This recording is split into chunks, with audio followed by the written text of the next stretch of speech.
مچھ میں security forces کے clearance operation میں ہلاک دہشت گردوں کی مزید تفصیلات منظر عام پر آ گئی ہیں۔ دہشت گردوں کے خلاف سیکورٹی فورسز کا کامیاب مچھ کلیئرنس آپریشن مکمل کیا جا چکا ہے۔ دہشت گردوں نے 2023 میں 66 افراد کو شہید، 30 افراد کو زخمی کیا۔ سیکورٹی فورسز کے مچھ کلیئرنس آپریشن سے متعلق مزید تفصیلات سامنے آ گئی ہیں۔ سیکورٹی فورسز نے بروقت جوابی کارروائی کر کے تمام حملوں کو ناکام بنا دیا۔ تفصیلات جان لیتے ہیں، غزالہ نورین ہمارے ساتھ موجود ہے۔ غزالہ، بتائے گا اس بارے میں مزید کیا تفصیلات سامنے آئی ہیں؟ جی بالکل، مچھ میں سیکیورٹی فورسز کا کلیئرنس آپریشن جو کہ جاری تھا اور جسے مکمل اب کیا جا چکا ہے، اس میں مارے جانے والے دہشت گردوں کی مزید تصاویر منظر عام پر آ گئی ہیں۔ سنوک نیوز کے ناظرین یہ تصاویر اس وقت اپنی سکرینز پر بھی دیکھ سکتے ہیں۔ مچھ حملے میں مارے جانے والے ان سیکیورٹی فورسز نے جو دہشت گردوں کو مارا، وہ کلیئرنس آپریشن مکمل کیا جا چکا ہے۔ سیکیورٹی فورسز کی بروقت جوابی کارروائی سے تمام حملوں کو ناکام بنا دیا گیا۔ مجموعی طور پر اس کلیئرنس آپریشن میں 24 دہشت گردوں کو جہنم واصل کیا گیا ہے۔ لاپتہ افراد کے نام پر ملک کو بدنام کرنے کی سازش بھی اس کلیئرنس آپریشن کے دوران بے نقاب ہو چکی، اور اس کی واضح مثال ایک دہشت گرد کی شناخت ہے۔ دہشت گرد عبدالودود ساتکزئی، جس کو لاپتہ افراد میں شامل کر کے ریاست مخالف پروپیگنڈا کیا جا رہا تھا، وہ مچھ حملے میں سیکیورٹی فورسز کے آپریشن میں ہلاک ہو گیا ہے۔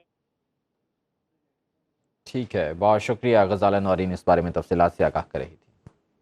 اسی بارے میں بات کریں گے، بریگیڈیئر ریٹائرڈ وقار خان صاحب ہمارے ساتھ موجود ہیں۔ بریگیڈیئر صاحب، بہت شکریہ آپ کے وقت کا۔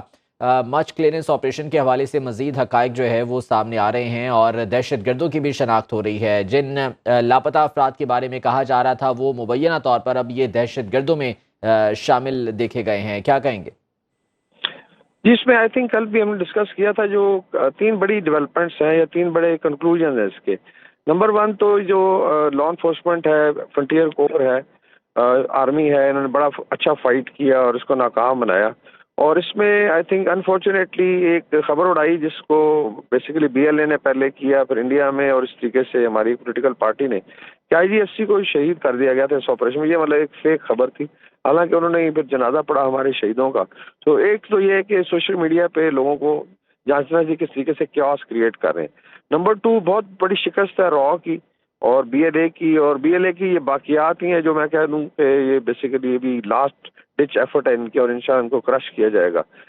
آلریڈی جو بڑے بڑے ان کے لیڈر تھے، لائک گلزار امام شمبے ہے یا سرفراز بنگلزئی ہیں، وہ مین اسٹریم میں آ گئے ہیں۔ انہوں نے ریئلائز کیا ہے کہ گن اٹھانے کا کوئی فائدہ نہیں ہے۔ تو یہ میرے خیال میں یہ آخری لڑائی ہے، انشاءاللہ ان کو شکست ہوگی دہشت گردوں کو، ان کے بریکرز چاہے وہ بھارت سے کر رہے ہیں، چاہے افغانستان سے یا کسی اور نیبرنگ کنٹری سے۔ اسی طریقے سے جو ایران کے ساتھ اسٹرائک ہوئی، پاکستان نے پھر اس کا جواب دیا۔ اس میں بھی جو لوگ مارے گئے تھے، مارنگ بلوچ نے خود بولا جی کہ وہ ہمارے رشتہ دار ہیں اینڈ آل دیٹ۔ اس کا مطلب مسنگ پرسن کا ٹوٹل ڈرامہ ہے یہ، اور state has to come very heavily. اور آئی تھنک جو زیادہ امپورٹنٹ چیز یہ ہے کہ مارنگ بلوچ کی جو آرگنائزیشن ہے، سو کالڈ بلوچ یکجہتی کونسل، یہ بی ایل اے کا ایک فرنٹ ہے اور اس کا پولیٹیکل فرنٹ ہے۔ اس کے اگینسٹ پورا لیگل ایکشن ہونا چاہیے اور ان لوگوں کو میرے خیال کیفر کردار تک پہنچانا چاہیے۔ انف از انف، یہ وومن کارڈ اور کبھی ڈرامے جو ہیں آئی تھنک۔ اور چوتھی آئی تھنک جو لبرل طبقہ ہے یا حامد میر جیسے لوگ ہیں جو سپورٹ کرتے ہیں، تھوڑا ان کو بھی احساس ہونا چاہیے، بولیں ابھی اس پہ جی۔ ابھی جب دہشت گرد مارے گئے ہیں اور مسنگ پرسن کا ایک واویلا کیا ہوتا ہے انہوں نے کہ حقیقت کیا ہے، عوام کو بتائیں، دے شوڈ کم فارورڈ اور وہ معافی مانگے عوام سے۔ ٹھیک، بہت شکریہ آپ کے وقت کا۔ بریگیڈیئر ریٹائرڈ وقار خان صاحب ہمارے ساتھ موجود تھے۔